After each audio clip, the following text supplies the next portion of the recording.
আমাদের এলাকায় কিছু মানুষ বলে কবরে মাটি দিলে তিনি 3 মুষ্টি দিতে হবে, এর কম দেওয়া যাবে না, এটা কি ঠিক? কাউকে ভালোবাসলে তাকে পাওয়ার জন্য কি আল্লাহর কাছে দোয়া করা যাবে? নাপাক অবস্থায় কি মসজিদের ভেতরে প্রবেশ করা যাবে? আমি কিছু টাকা কুড়িয়ে পেয়েছি, এই টাকাগুলো এখন কি করা উচিত? সিগারেট খেয়ে নামাজে গেলে নামাজ হবে কি? আশরাফুল আহমেদ আপনি লিখেছেন সিগারেট খেয়ে নামাজে গেলে নামাজ হবে কিনা।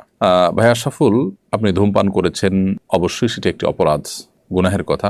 আবার সেটা খেয়ে পান করে আপনি যদি নামাজে যান, তাহলে সেক্ষেত্রে মুখের যে দুর্গন্ধ আছে সেই দুর্গন্ধে কোনো মানুষ ক্ষতিগ্রস্ত হতে পারে, সেই জন্য কোনো মানুষের কষ্ট হতে পারে, সেই জন্য এটি নাজায়েজ কথা। অর্থাৎ আপনি ধূমপান করলেন, ধূমপান করে মসজিদে মুসল্লিদের কষ্টের কারণ হলে সেটি গুনাহের কথা। কিন্তু সেই সাথে আপনাকে এও মাথায় রাখতে হবে, যদি আপনি ধূমপান করেন এবং ধূমপান করার পর মসজিদে গিয়ে নামাজ পড়েন, তাহলে সেক্ষেত্রে নামাজটা হয়ে যাবে। তবে এই ক্ষেত্রে আপনার যেটা করা উচিত সেটা হলো যে ধূমপান তো ছেড়ে দেওয়া উচিত। ধূমপান করাটাই তো গুনাহের কথা, আপনি সেটা ছাড়তে পারছেন না আপাতত, তাহলে সেক্ষেত্রে নামাজ ত্যাগ করবেন না। নামাজ আপনাকে ঠিকই পড়তে হবে, তবে নামাজের আগে মসজিদে যখন যাবেন বিশেষ করে বা নামাজ দাঁড়াবেন, তখন আপনি মুখ ভালো করে পরিষ্কার করে অন্তত দুর্গন্ধ দূর করার উদ্যোগ নিয়ে তারপর নামাজ যাবেন, মসজিদে যাবেন। নাপাক অবস্থায় কি মসজিদের ভেতরে প্রবেশ করা যাবে? কেউ যদি ফরজ গোসল অবস্থায় হয় তাহলে তিনি মসজিদে প্রবেশ করতে পারবেন না। বাকি ওযু নেই এমত অবস্থায় মসজিদে ঢুকলেও সেটি ফরজ গোসল অবস্থায় মসজিদে ঢুকা যেরকম অপরাধ, জঘন্য অপরাধ, গুনাহ, সরাসরি নিষিদ্ধ, সেরকম নিষেধ হবে না।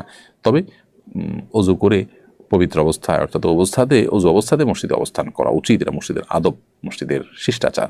আর ফরজ গোসল অবস্থাতে মসজিদে অবস্থান করা তো জায়েজ নয়। যদি কেউ ইতিকাফরত থাকেন, গোসল ফরজ হয়, দ্রুততার সাথে তিনি ফরজ গোসল করে তারপর আবার মসজিদে তিনি প্রবেশ করবেন।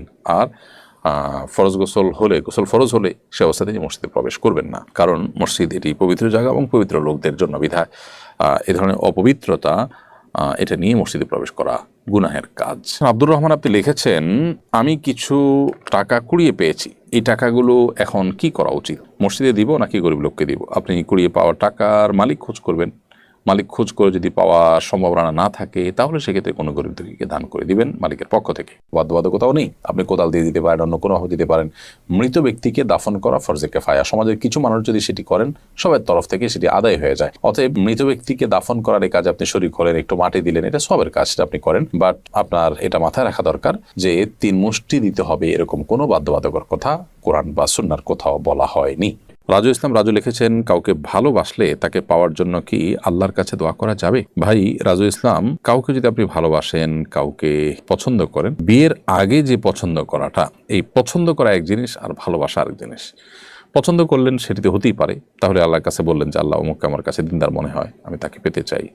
আপনি দোয়া করতে পারেন, কিন্তু তার চেয়ে উত্তম দোয়া, আদর্শ দোয়া হলো যে আল্লাহ যদি তাকে পাওয়ার মধ্যে আমার কল্যাণকর হয় আপনি ব্যবস্থা করে দিন, আর না হলে আমার মন থেকে তাকে দূর করে দিন। এটি হলো সবচেয়ে আদর্শ দোয়া, সবচেয়ে সঠিক দোয়া। কারণ আপনি যাকে পাওয়াটাকে গুরুত্বপূর্ণ মনে করছেন, ভালো মনে করছেন, তাকে পাওয়াটা গুরুত্বপূর্ণ নাও হতে পারে, আপনার জন্য বরং ক্ষতিকরও হতে পারে। সে বিষয়টি আমাদের মাথায় থাকতে হবে। আর বিবাহের আগে এই তথাকথিত ভালোবাসা কারোর প্রতি, এটা হারাম। অতএব পছন্দ হওয়া কোনো কারণে তার সম্পর্কে জানলেন, জানার সুযোগ হয়েছে, কাকতালীয়ভাবে জেনেছেন, সেই জায়গা থেকে আপনি তাকে পছন্দ করেন, সেটা ভিন্ন বিষয়। কিন্তু তাকে রীতিমতো ভালোবাসেন, স্বামী স্ত্রীকে যেরকম ভালোবাসে সেরকম ভালোবাসেন, তাকে ফিল করেন, এবং আপনি এই পছন্দ হওয়াটাকে আরও ডিপ লেভেলে নিয়ে গেছেন, তো সেটা অবশ্যই গুনাহের কথা, সেটা কিন্তু জায়েজ নয়।